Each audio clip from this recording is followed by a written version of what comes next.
interrupting good fellowship, but I knew what we had to present from council and our transition team was certainly deserved more time than a quick temple talk. So thank you for letting us interrupt your breakfast. The first thing I would like everybody to do, I think most people have their breakfast and are finding a seat, is to take a pause, and I would like us to join in Johnny Appleseed together. I think it's good to say a quick prayer. Some of us have started, some of us have finished, but it's always nice to share that with the meal. I will mute myself. I do not have the God-given talents of my daughter. Join me. Oh, the Lord is good to me, and so I thank the Lord for giving me the things I need, the sun and the rain and the apples. Sing the Lord is good to me. Amen. Amen. Amen.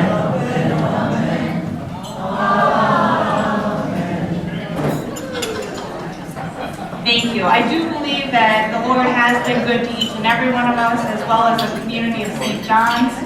And I am most grateful for that and all the blessings that we've been bestowed.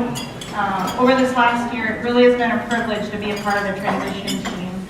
And I know we as council chose this date and then sent it out to those transition team and council and said, we just need to pick a date and go, because we've waited and there's always a good time, a bad time, so here it is today. So those of the transition team that are here, I see Nancy's here, Maddie is here, she helped us with our breakfast, Marlo, myself, Dick Buckwalter will be part of our call committee representing the work that the transition team has done. Ariana Wright, she was a member of our team. Jody Twite also is a member of our team, and Tim Schultz. So just really, if you see them, thank them for the work and time that was extended to help us figure out what our next steps are and what is God calling St. John's to do and be and grow. So with that, I am going to speak on behalf of the transition team and council. My council compadres will come and help me at some point, I hope. Many have worked to provide this breakfast, so thank you to all of you for that.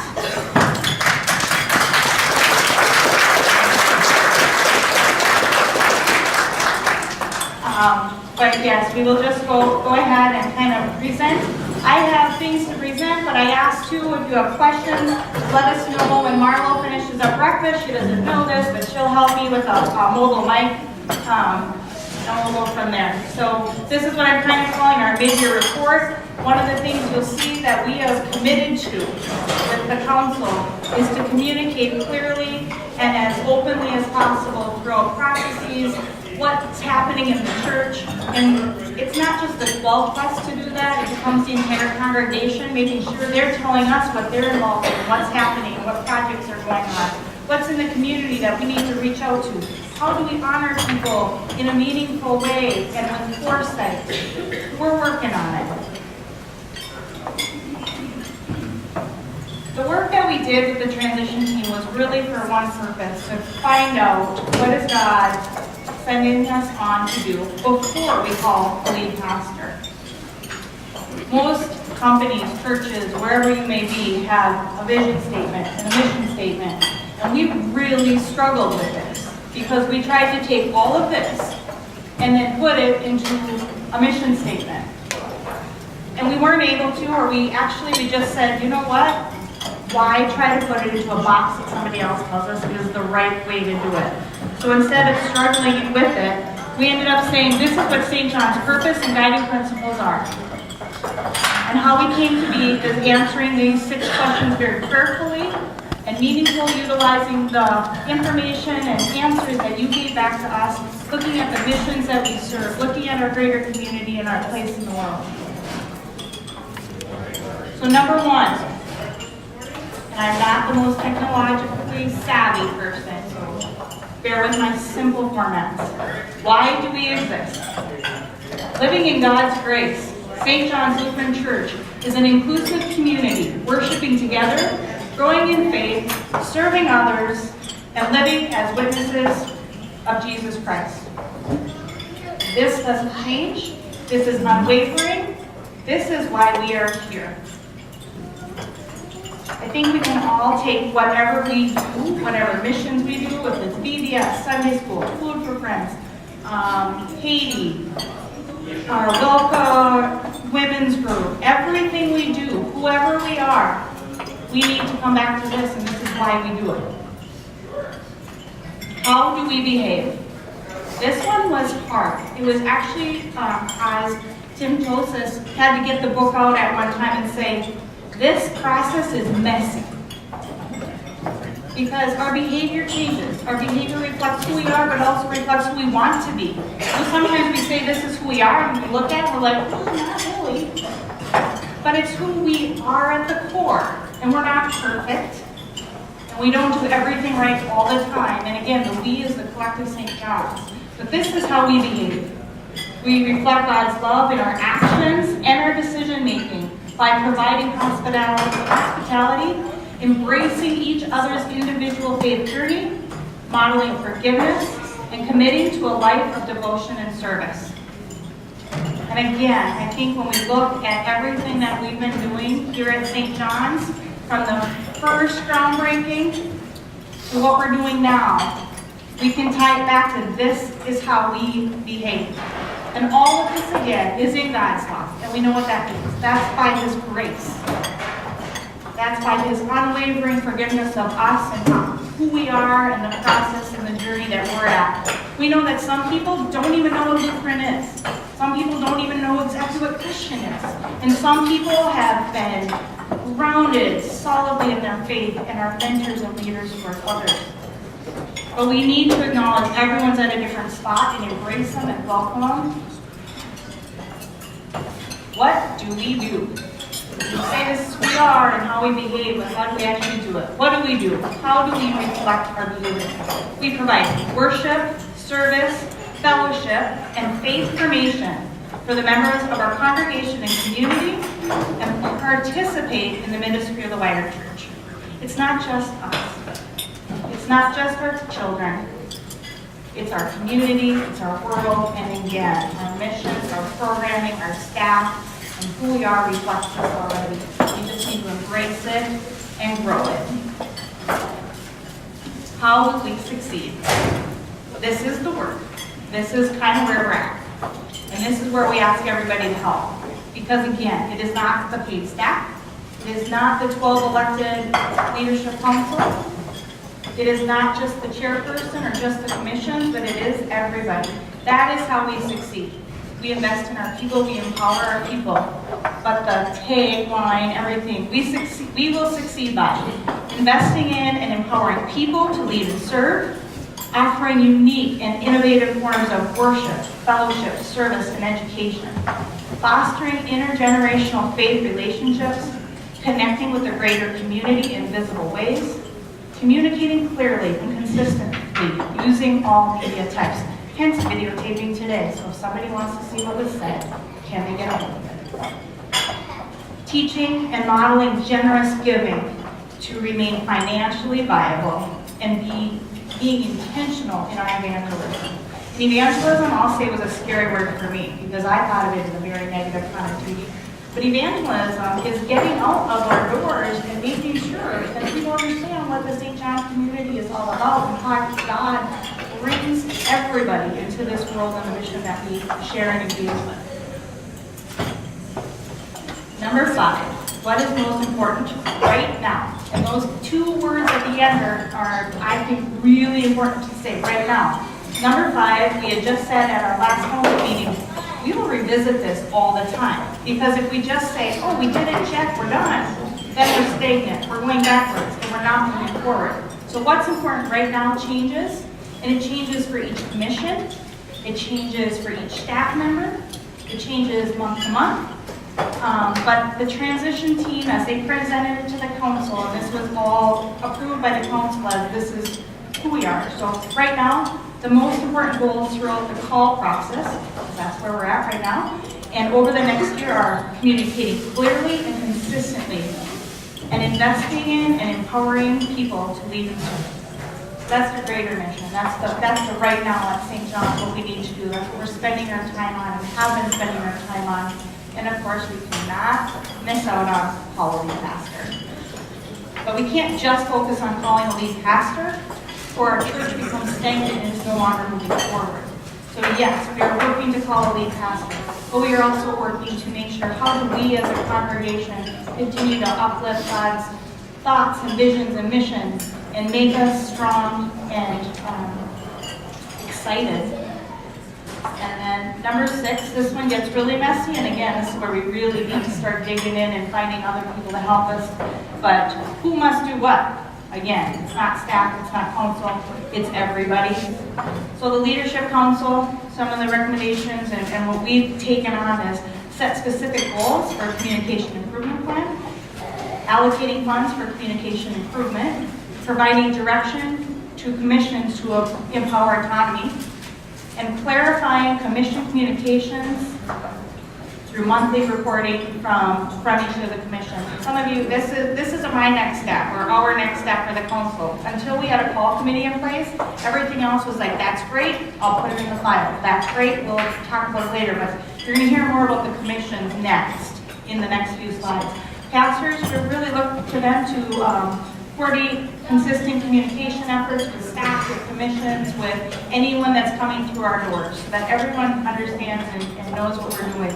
And this is all to answer that, how are we going to communicate clearly. And then staff, we're having a website revamping process, but we want it to be updated to include all other forms of communication that we're already using.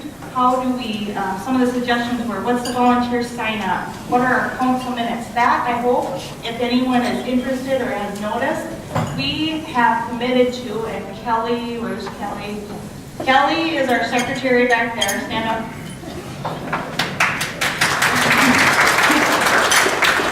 She is committed to transcribing minutes from our council meetings and getting them into the office by the Friday or the next Monday so that they can be posted on our website. So our unapproved council minutes from the previous month or from our current month are being put out on that website. We are clarifying that they're unapproved, but our minutes should be up to date, which I just think is really helpful for everybody. That's one way that we've already been successful, and so we're taking things, we're succeeding, and then it's next steps. But also utilizing email, Facebook, Twitter, our message board, videotaping when it's necessary. Those are some of the things that we have committed to. That's just one piece. That's just looking at one thing. This is what we need to do with everything. Who must do what? That's about our communication plan. What are the other things? And that's what we're going to be identifying through our commissions. Commissions. This is, I don't know if it's that big of a change, but I hope it is.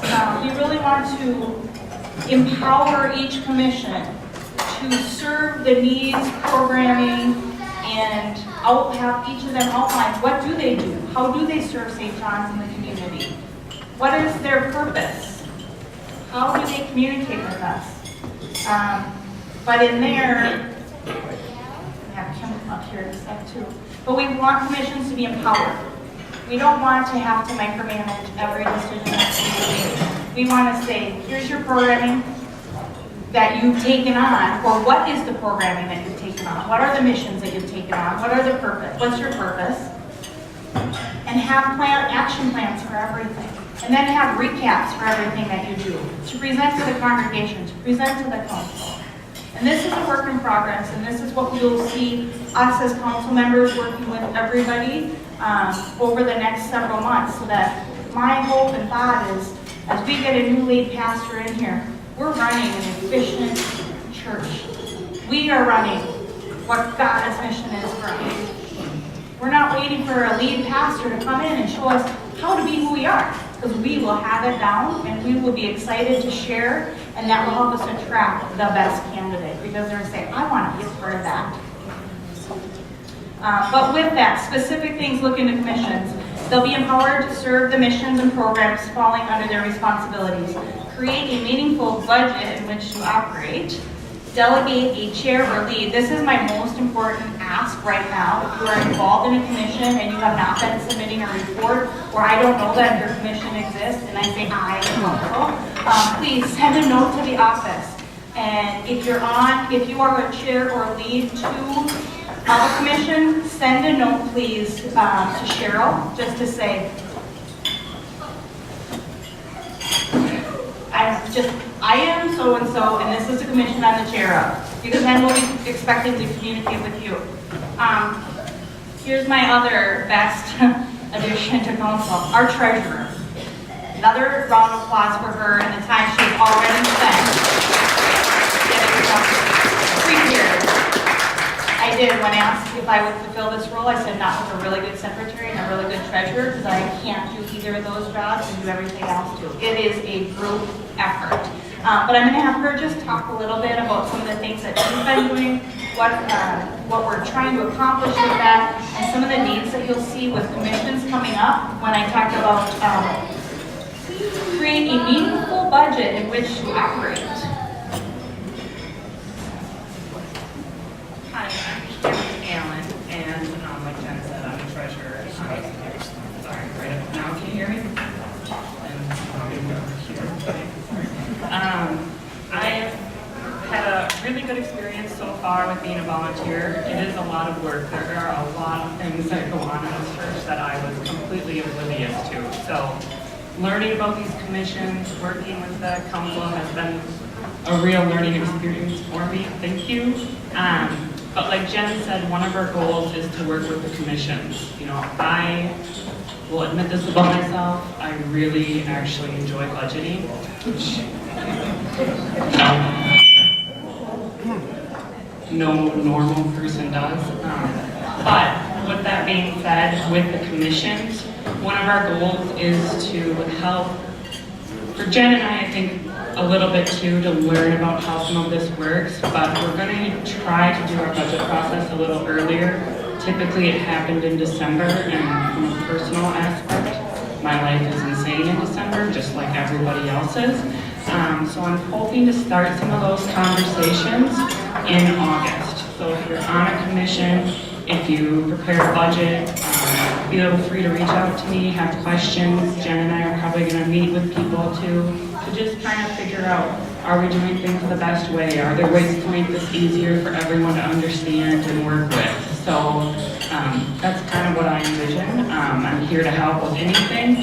So if you need anything related to dollars and cents, debits, credits, I'm your person. So.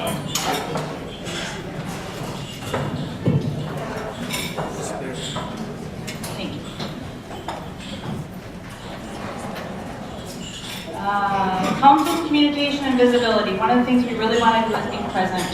We want to be visible. We want to be accessible to each and every one of you. We have our emails out on the website, and truly, if you have a question, if you think, oh, let's do this, or why did this happen, send us an email. We're going to start doing a coffee corner in the Narthex on Sundays, just again to be here. So you're like, oh, I had a question for you, or to have a dialogue, to be present. And then we look to hold future forums to discuss how we continue to move forward and celebrate everything that we've done so far.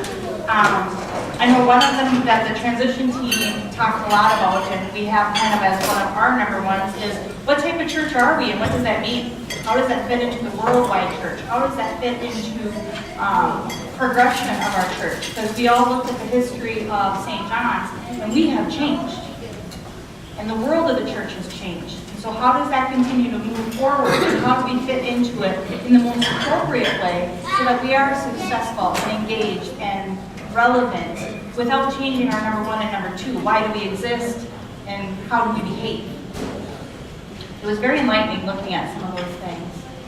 And then our website. This is a really, really big piece, and it's in, Katie Living Good. She is our communications staff member. She has been hired to do this for several years, but we've always been in transition. So then it's like she gets going, and then we say, oh, hold up, or wait a minute, we need to make sure we're doing this right. So right now we're doing it, and we're going to do it right. And that is what her background is communications and website design. She's utilizing a lot of the information that we have gathered as a transition team of things that are important. There's so many things that we know we want to have. If you go out there and start looking at different church websites and see how vibrant and interactive they are, that's what we want. We want our Facebook and Twitter feeds and all of that stuff, which I understand some of it, but not all, but about half of our congregation does. So we have to use that. We want to have accessibility to our forums and what's been happening. Volunteer opportunities. How wonderful would it be if you say, hey, you know what, next Thursday I have 3 hours I could volunteer. I'd love to do something at St. John's. What's available? Make it easy, because that's how we get people engaged. And it can be right away. It can be 2 months down the way, and then have an accessible calendar that you can look to see how does it best work for you. Great job here. Call committee. This is our call committee. Those of you that are on call committee, please stand up. See Daryl, I see Al, I see Alyssa. So thank you in advance.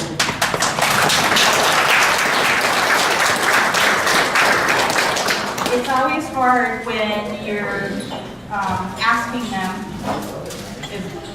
will you say yes? Well, what will the time commitment be? What will it look like? I don't know. I don't.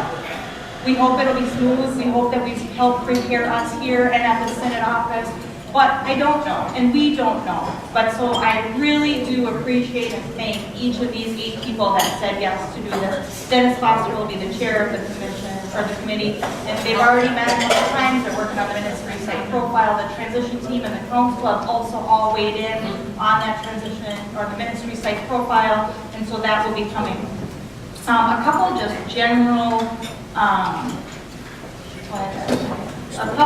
general comments about the call process, and we're all still learning, is it is not secretive, but it is an interview and a process to call the pastor. So there is some there is a lot of confidentiality related to the process.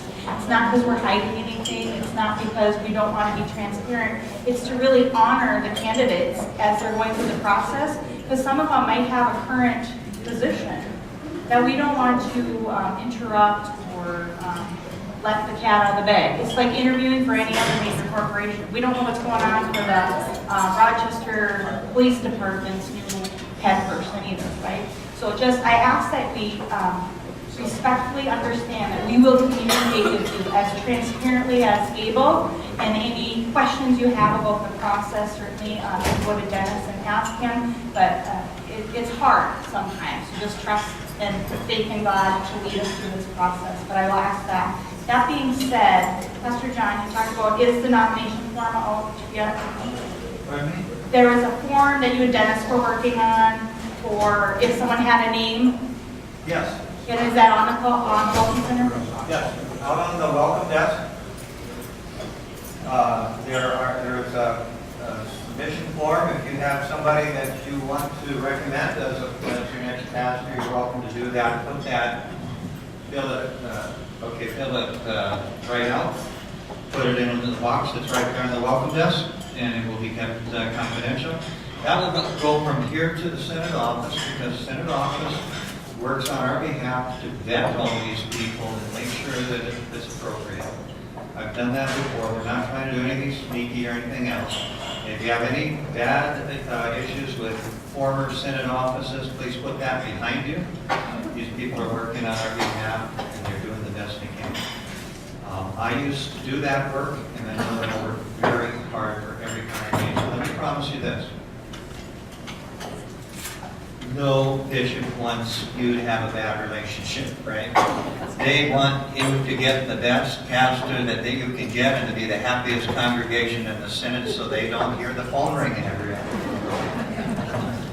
That's in their interest as well as yours. So please don't get suspicious about that, and don't circulate negative stuff that happened 10 years ago. This is a good, warm relationship.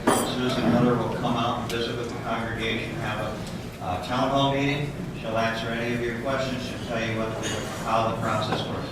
I kind of digressed there intentionally, but We don't require you to make nominations because, again, the Synod office is in contact with all of the pastors of the ELCA, and they know, especially among the Synod, who the candidates are. And they will do the best to do that. But if you have a name that you think is great, by all means, feel free to put that in, and it will go through the process. And if there's not barring any issues or problems, they will send that back to the call committee. They're not going to withhold that or sit on it or whatever else. They will honor your nominations. When I have done that in the past, and I get nominations from congregation, the first thing that I would do is get on the phone and call that pastor.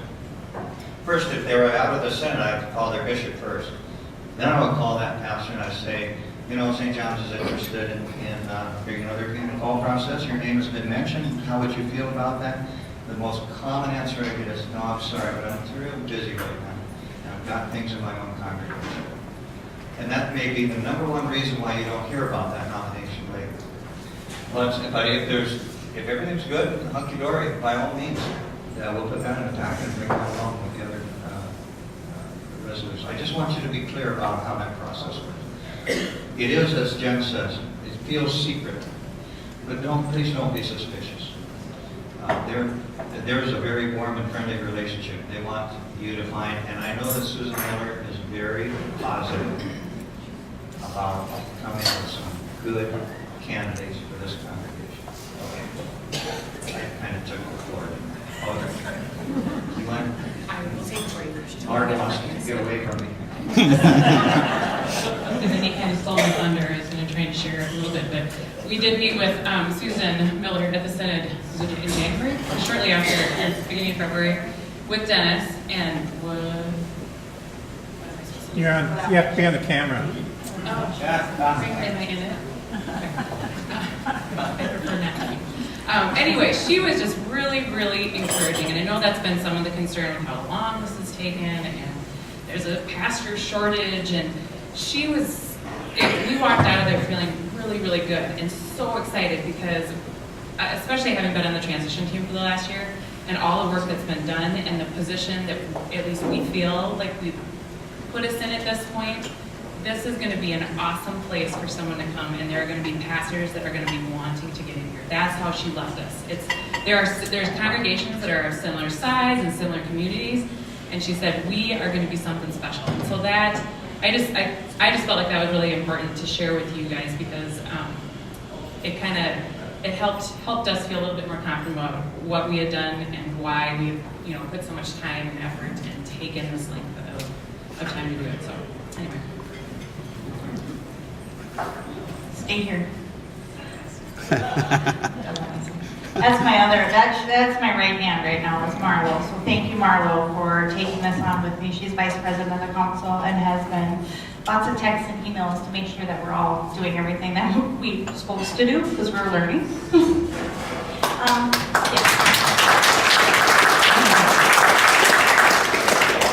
That is what I have to share with you. But I would like to know if there are questions you have, information that you're looking for, or what we can do as the council to help make sure that we are honoring and serving all of you in God's name and to make sure St. John's continues to move forward. Please, Marlo, we'll bring you a microphone.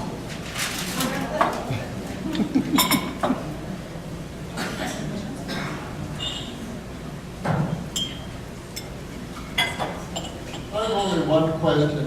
When you talk to people at the Synod, did they give you any idea at all about timeline? So the best answer to that is it depends on us. So the timeline is when we finish our ministry site profile with the call committee's goal is to have that submitted by the end of June. So they've met, like I said, twice already.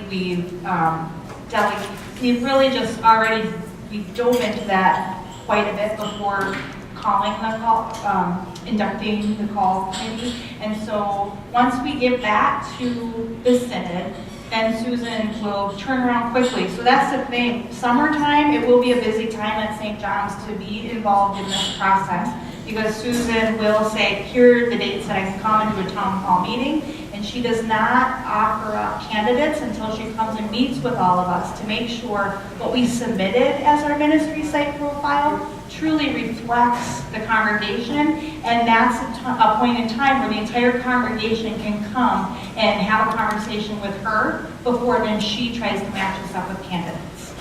So once we're matched with candidates, then it's the interview process, and that's where she said it just kind of depends then on putting it in God's hands as far as timing of answering the interview process, because the call committee will be working on the questions and all that sort. So once we get candidates, we will offer interviews.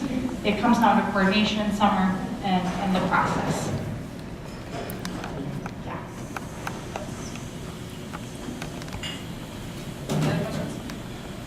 Wow, council, we're doing a great job then. Just takes a little while. One question. How can we keep our current pastor? I just love that.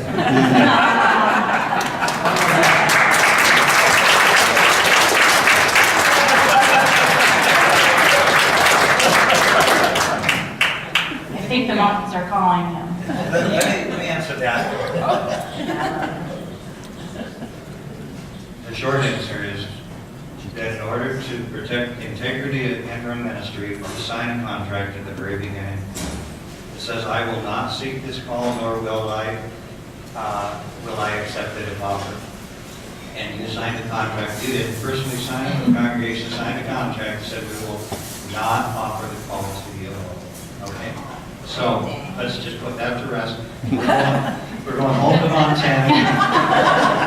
We're going to mow the grass and do all that good stuff back home. Anybody else? All right, then anyone that is on our council right now, please stand up. Because I know I've already mentioned a few. Al, who also is representing council on the call committee. Kim, Kelly, Kyle, Joel. Joel in the kitchen. They can take a break. Kyle, Joel, just come out for a sec, please. I think we have a pretty exciting council that's committed to working hard and getting engaged with everybody. A couple things coming up. Kyle, that's Kyle. A couple things coming up that are kind of in the periphery where I say I want the congregation to get involved. I know there's a landscape project that is going to be done. There's blueprints out there.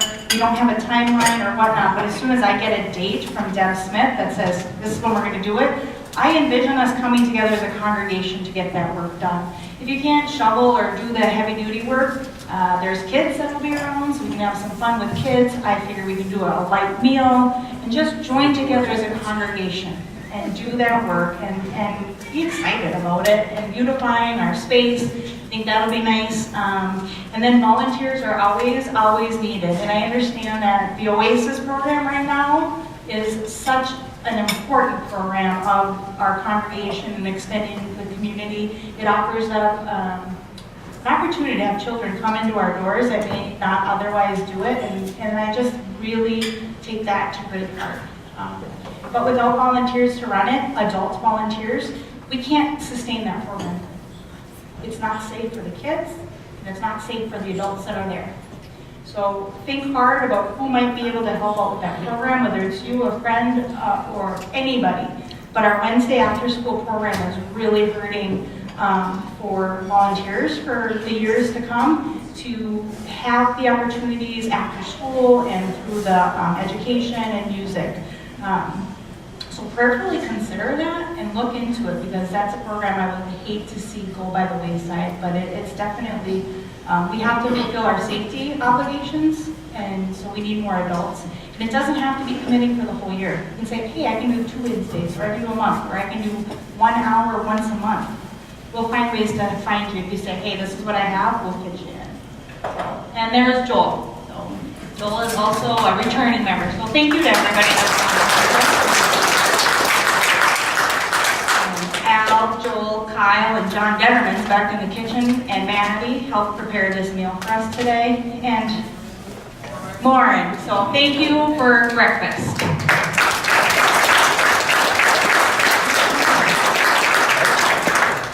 have anything to add?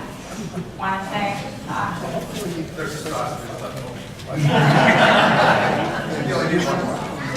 Jay has a question, Margot. Okay, thanks guys. Good question, not Rex. So in my understanding, you were clear that the ministry site profile is what's holding us up right now? And that, So- until that is done, we're So it's being worked on by our call committee, yes. So, we yeah, can't go any further than Correct. that's done. correct. It's always the first step. Thanks.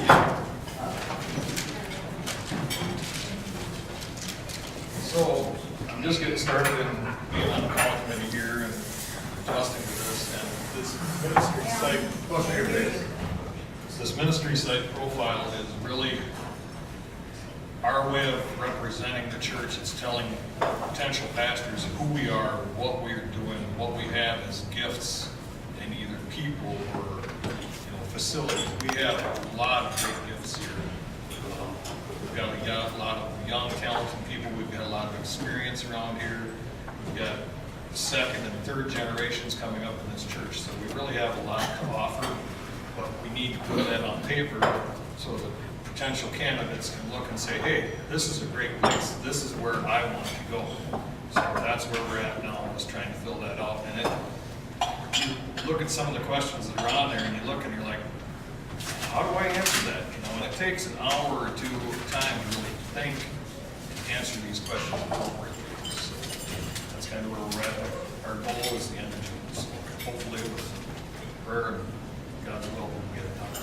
So, And so to amend that, based on the conversation we had with Susan Miller in the Synod office, she's been in contact with Dennis over the last couple of years and Pastor John still moving forward. And so they have an idea of what she thinks that who we are and what we need and what our celebrations have been and what some of the obstacles have been. And so when we say she's excited about what's out there, she's already in the back of her mind thinking about things. So even though, yes, the official, that's holding us back, the Synod is already working for us and thinking and moving through that process. But yeah. And like Jen mentioned earlier, the information is all there for that ministry site profile. The majority of that work has been done. The stuff that isn't done is more just technical data that can be pulled pretty easily. So it's a matter of trying to shore up what we have, make it as clear as possible, and putting it down on the paper.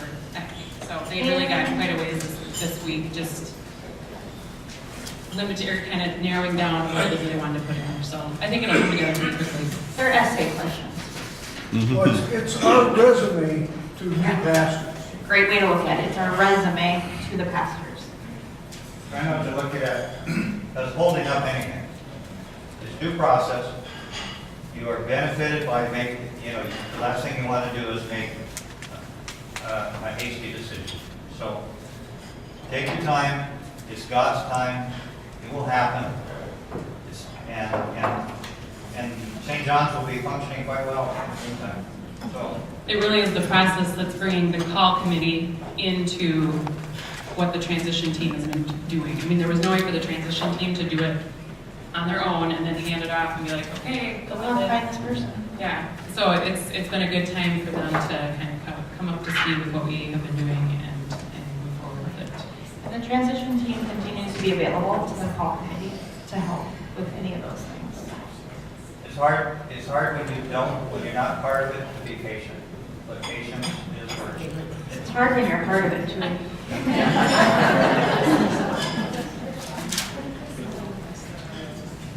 Anything else?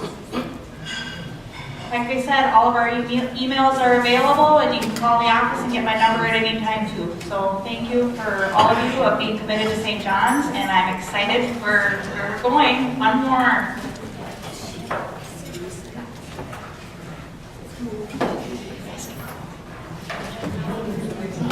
I know.